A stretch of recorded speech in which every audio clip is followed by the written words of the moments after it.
What's up guys, over here, and today I'll be showing you how to test your battery and how to replace them. So let's start, shall we? Okay, so one of the signs that you have a problem with your battery or your battery doesn't have enough charge. So basically, if you put your key on and put it on ignition, that's start. There, it won't start. It's cranking, but it won't turn on the engine. So the starter motor doesn't have enough power to turn the flywheel, or basically to turn the engine on. So that's one of the signs. So basically, we still have charge, but it's pretty low. Well, all of the electronics are still having power on them, as well as the lights. So that's one of the signs. And as you could see, the time is already way behind. Current time now is like 3:49 p.m. So yeah, that's one of the signs. So let's check for the other one. Other signs include your headlights. If they're not that bright or they're already dim, so that's one of the signs that your battery is losing charge already, or it doesn't have enough juice to power up everything. Another sign is that if you try to start up the car, you put it in ignition, it takes quite a few seconds to start up. So it starts up, but it's not that fast enough. So more like around, it takes more than 5 seconds or whatever. It's not the usual length or duration to start up the car. It's taking much longer than it's used to. So that's one of the signs as well that your battery is losing its juice. So yep. So to test your battery, you should have a multimeter like this one. So basically, set it to DCV more than above 15 volts, because usually battery or modern cars have 12 volts battery. So your setting for the multimeter should be above 12 or like 15. In my case, I only have 10 and 50, so I'll set it at 50 dCV. So for this one, it should be above 12.6. So if it's below 12.6, that's the time you should replace your battery. So if you check this, I hope you're seeing it. It's around 9 or 10 DC volts. So it's really that low already. It needs replacing. So since the Nova won't start anymore, I'll test a battery of another car. So let's see what's the voltage of that one while the engine is running. So we'll test the battery of this 2014 Montero Sport. So it's right over there. There it's reading like 11, yeah, or around 11 to 12 there. So this one's still good. So let's try it while it's running.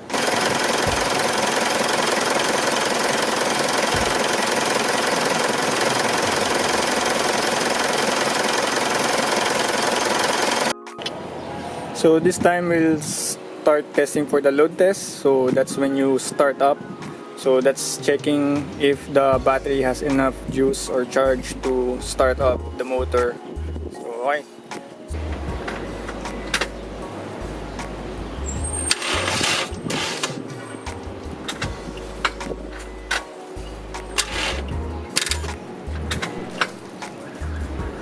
So there you have it. That's totally dead compared to the other one. So yeah, the other one doesn't fall below around 9 or 10. This one way below that.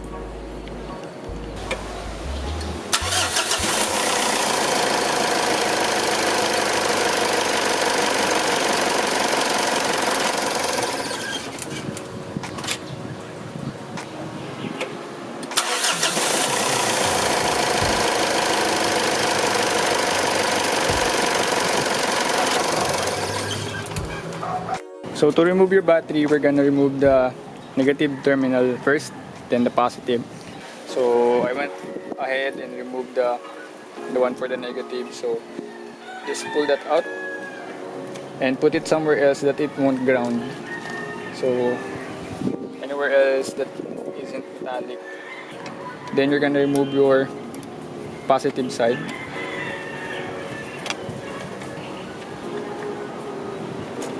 There. So just put it somewhere safe. Don't let it touch anything. So there. Now we remove the terminals or the cable connected to the terminals. Now it's time to remove the holder. So for this case, it's simply just unscrew this tool.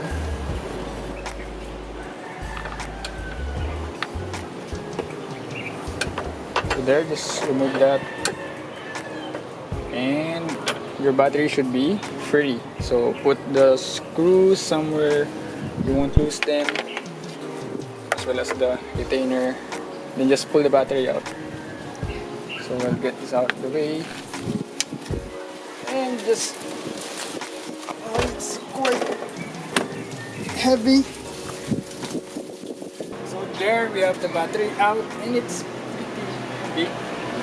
So just a couple of things if you remove your battery. So basically your trip info, the one that could be found in your info cluster, the trip A and trip B, will reset back to 0, as well as your radio stations that you have set.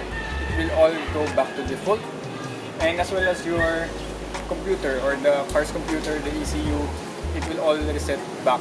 So once you put in the new battery back and you start your car and you start running, you'll observe that it doesn't run exactly as it was before.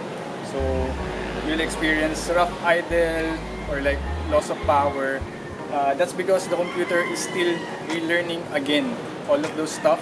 So just give it a few days and it will go back to normal. Yeah. Other thing, if you don't want for those stuff to reset, like the computer, they have this like keep alive memory, the one that you'll plug to the ODB2 port and have power sent through that.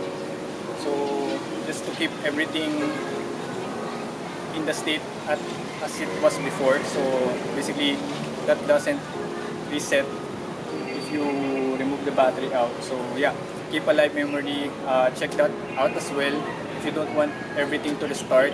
So how to determine the correct battery for your car? First of all, check the size. So basically this is the size. So for this one, it's N50L. So full size sedans and some MBVs use N50. Then SUVs like the Montero Sport uses 70 and other large vehicles, while some compact cars use 40. So just search it up or look at your owner's manual to see what size fits in there. So basically there are like two types of battery out there. So one is called like a maintenance-free battery. So the other one is the maintenance battery. So basically the difference between the two batteries are the maintenance ones have visible caps here. So like they have screws here on top, most likely like around 6 or what. So those are the maintenance batteries. So basically you unscrew them, then check the levels of the electrolytes in there, the fluid level of the battery. So if it's low, just unscrew it, put distilled, take note, distilled water in it to top it up. So do that for each cells and you're pretty much good to go. So for maintenance free, it's the same. It also has those screws here, the cells. So basically it's just hidden. So for example, this one, it's a maintenance free battery. It's not technically maintenance free. So if you remove the sticker, you'll see the caps. So there, just unscrew those, then check the electrolyte level, and if it's low, just put distilled water in it. So take note, if your battery is typically new, do not remove this sticker because it will void your warranty. So there, maintenance free and the maintenance type battery. So guys, we're back with the we're back with the new battery. So here, it's time to put it back now. So let's get going. So pop the hood, put the stand on, then place your battery over here. Oh, but before that, don't forget to place this there. Then put the battery in. Sure we could have access here. Alright. So remove these protective caps. Put them somewhere else. Then now we're gonna put the positive terminal first, then the negative. Make sure your connectors are clean. They're free of any dirt or molds whatsoever. And make sure that they're all the way in. There. Just hand tighten it. Then connect the negative terminal.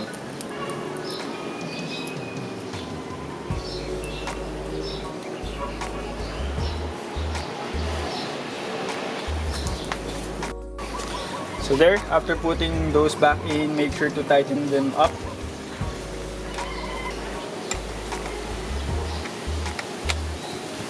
Make sure that they're tight and in the correct place, because if not, it will disconnect. Now time to put the bracket or the holder back in. Just place it there. Make sure this is all the way up.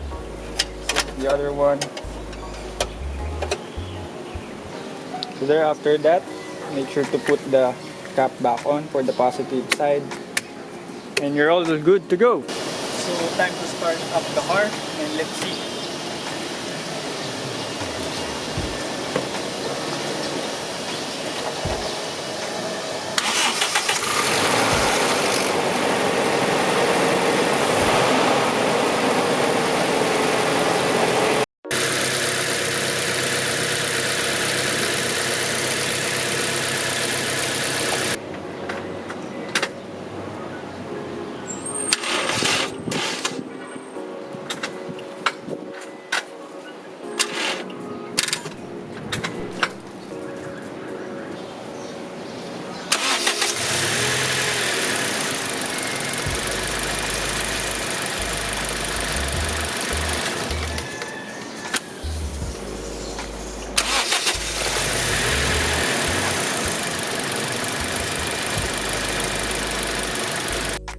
So unlike before, the start time is like usually takes a moment. So compare now, it's just very short. There. Unlike before that it takes a few seconds to crank up the engine, but now it's just like around less than 1 second or 1 second. So much faster than before. So there, that's how you replace and test your battery. So please, if you find this helpful, please like and share and subscribe. Thank you for watching.